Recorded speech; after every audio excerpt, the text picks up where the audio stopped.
نے ارشاد فرمایا آیت المنافق ثلاثن، منافق کی علامتیں تین ہیں۔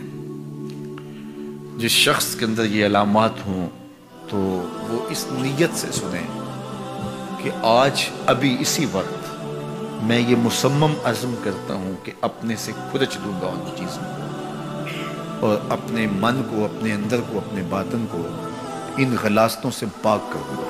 اور عملی موضوعات پہ بات کرنے کا میرا مقصود بھی یہی ہوتا ہے کہ ہماری زندگی میں سب سے پہلے اپنی زندگی میں اور پھر میرے ملنے والوں کی زندگی کے اندر عملی طور پہ تبدیلی پیدا ہو۔ تو اس نیت کے ساتھ جب آپ سنیں گے تو اللہ برکت کرے گا۔ تو سنیے رسول رحمت نے ارشاد فرمایا صلی اللہ علیہ وآلہ وسلم نے کہ منافق کی نشانیاں تین ہیں۔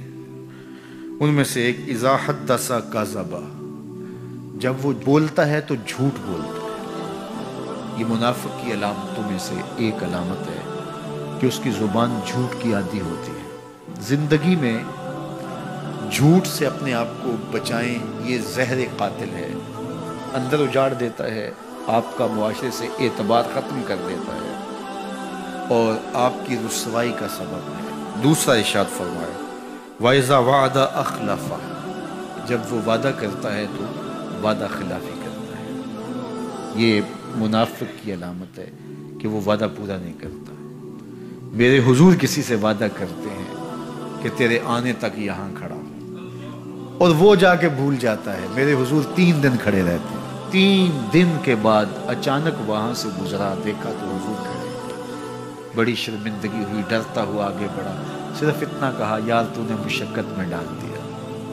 3 دن تک میرے حضور کھڑے، اور میں کہتا ہوں وہ تو 3 دن بعد واپس آ گیا۔ وہ نہ آتا 3 سال بھی کھڑا رہنا ہوتا، میرے حضور کھڑے رہتے کہ میں نے اس سے وعدہ کیا۔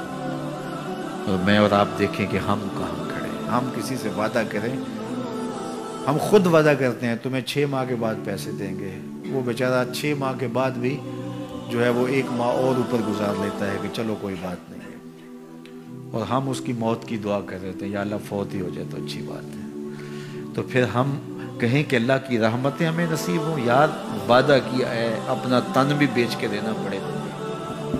جو وعدہ کیا ہے جہاں کھڑے ہوئے ہیں وہاں کھڑے رہیں گے، چاہے اس کی کتنی بے عزت ہمیں کیوں نہ سہنی پڑے۔ جب وعدہ کیا ہے تو پھر اس کو پورا کرو۔ تیسری بات میرے حضور نے ارشاد فرمائی وَإِذَا تُؤْمِنَ خَانَ، جب اس کے پاس امانت رکھی جائے تو خیانت کرے۔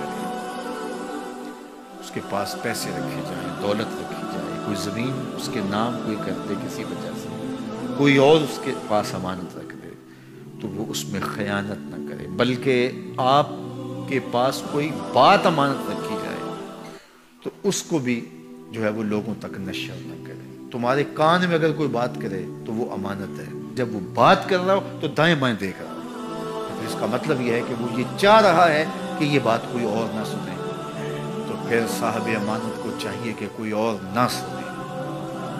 یہ امانت ہے اور اس امانت کو پورا کیا جائے۔ اور چوتھی علامت یہ ارشاد فرمائی منافق جب کسی سے لڑ پڑتا ہے تو گالیاں دیتا ہے۔ ہمارے دین نے ہمیں گالی دینے سے روکا ہے۔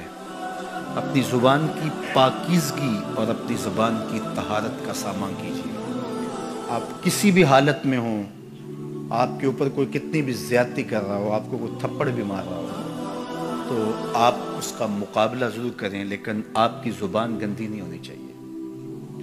یہ غصے کے وقت ہی تو انسان کا پتہ چلتا ہے۔ ظفر سے آدمی نہ جانی، چاہے جتنا بھی ہو صاحب فہم و سخا، جسے عیش میں یاد خدا نہ رہی، جسے تیش میں خوف خدا نہ رہا۔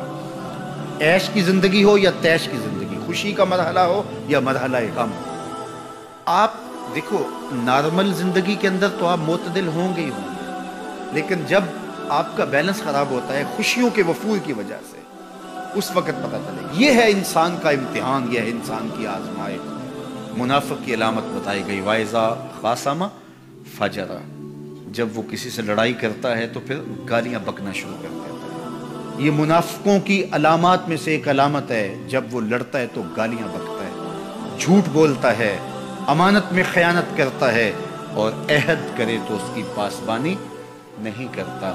اللہ ہمیں عہد کی پاسبانی کی توفیق دے۔